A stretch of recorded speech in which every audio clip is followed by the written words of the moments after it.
What's a story from your time in Iraq that most people aren't willing to hear? So our unit was tasked to go out into the city, as we frequently were. This is Ramadi in 2005. Tasked to go out into the city and conduct civil affairs operations, which means that we were going to deliver medical supplies to a hospital, badly needed, a very good thing for us to be doing. And we'd also hand out flyers in Arabic. I can't remember exactly what they said, but it was something like promoting moderate Islam. That was one of our big efforts. And then the jobs I had after the Marine Corps as well. A lot of effort goes into supporting moderate versions of Islam and trying to discredit the radical versions that preach violence. Again, the same idea, making allies among this population that is shielding our enemies, whether willingly or unwillingly. So I planned the entire operation. I asked my commanding officer, who was a father figure to me, still to this day, maybe the best person I've ever known. I would say top 5 for sure. The way he cared about his people, the way he approached his job, he was just excellent, excellent,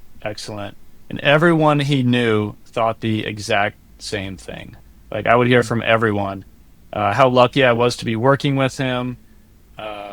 He touched so many lives, and I actually met him during training. He showed up and did a training exercise with us like 3 years before I was working for him in Iraq, so I knew him. And even at the time, I was like, wow, this he just had such a presence.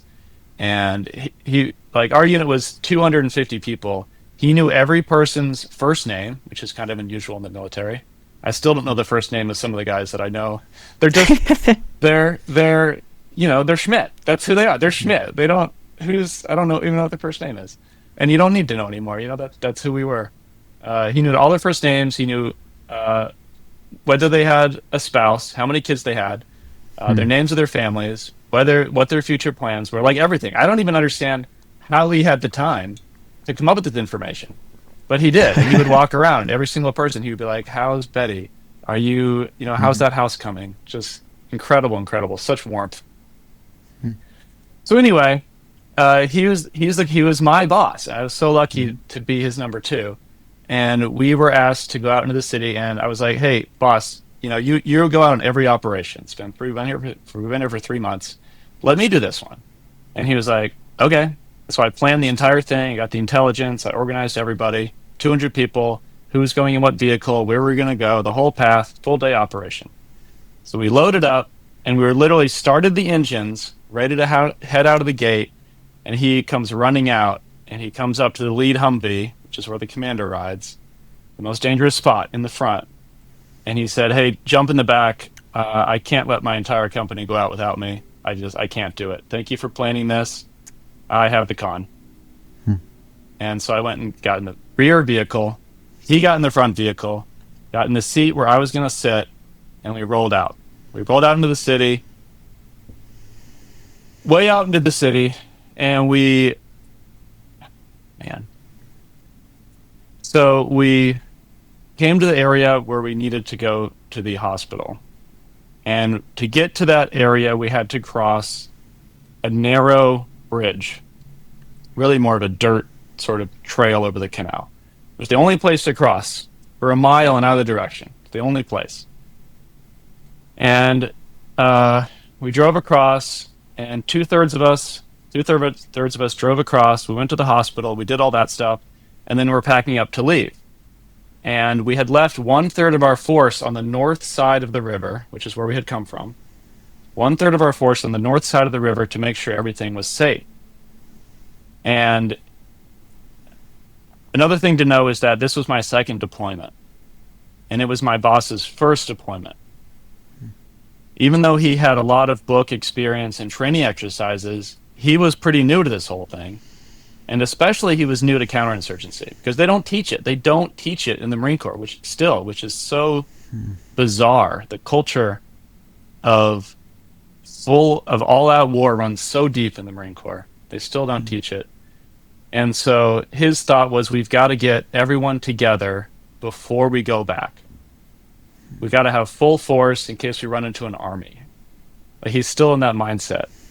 There's no armies. It's just people running around dressed like women with AKs under their burqas.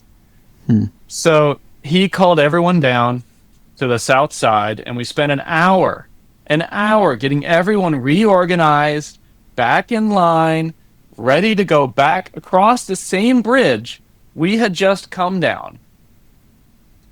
And I was on the, I was on the same comm frequency he was. And in my head, I was like, this is the wrong decision.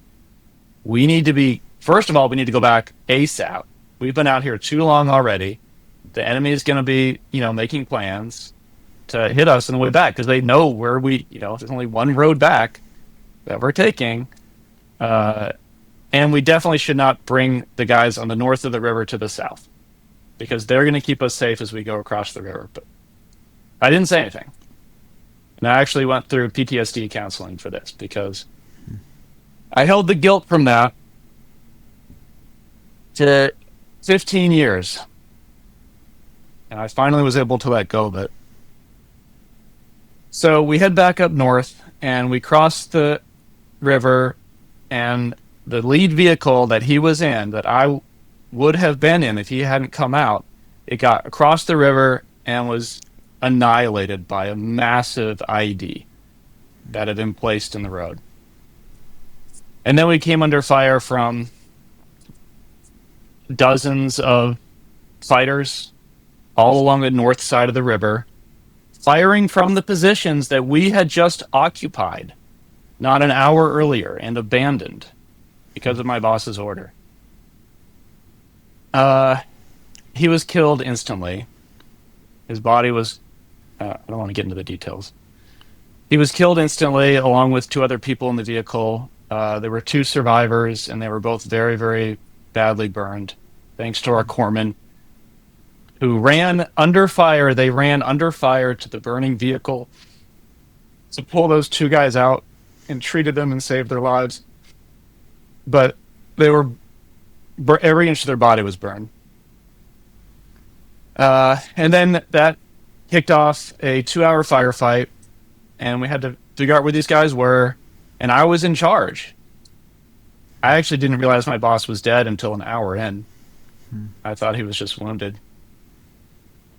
But he wasn't on the radio, and I didn't know where he was. So I was the number 2. I took charge. I made a connection with the battalion commander, and I positioned everyone. I told them where to go. And we didn't take any more casualties. We did eventually manage to encircle where the enemy was, and we moved up and pushed them out of their positions. We didn't find any bodies. They all just disappeared, just vanished back into the population. Yeah. And then we got a tow truck out to hook up the obliterated Humvee and dragged it back to base. And then we had to go on for 5 more months without our boss, without a man who was like a father figure to me.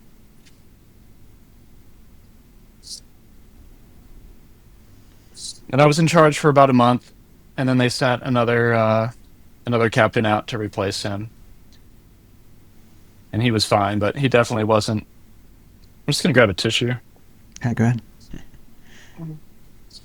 Yeah, so we had to carry on for 5 more months so we could go home, fighting every day. Yeah, I mean, terrible experience. Any way you slice it, just many levels of trauma. How did you make it through those next 5 months?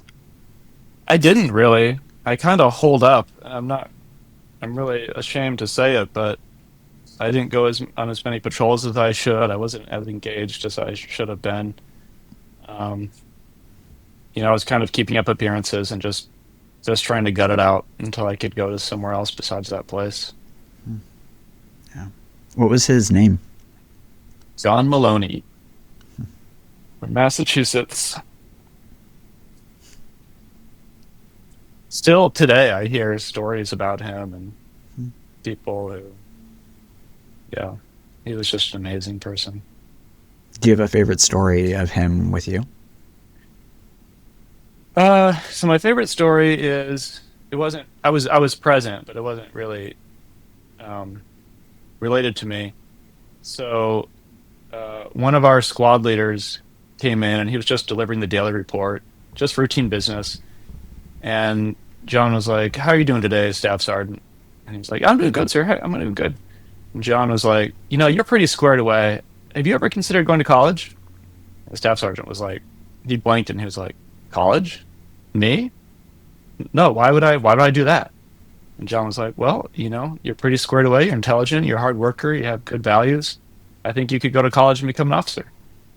And the Staff Sergeant was just like thinking about that. And then he was like, "Well, I'll think about it." And then he left. And he did. He put in his application. He went to college. He became an officer. He's a major now.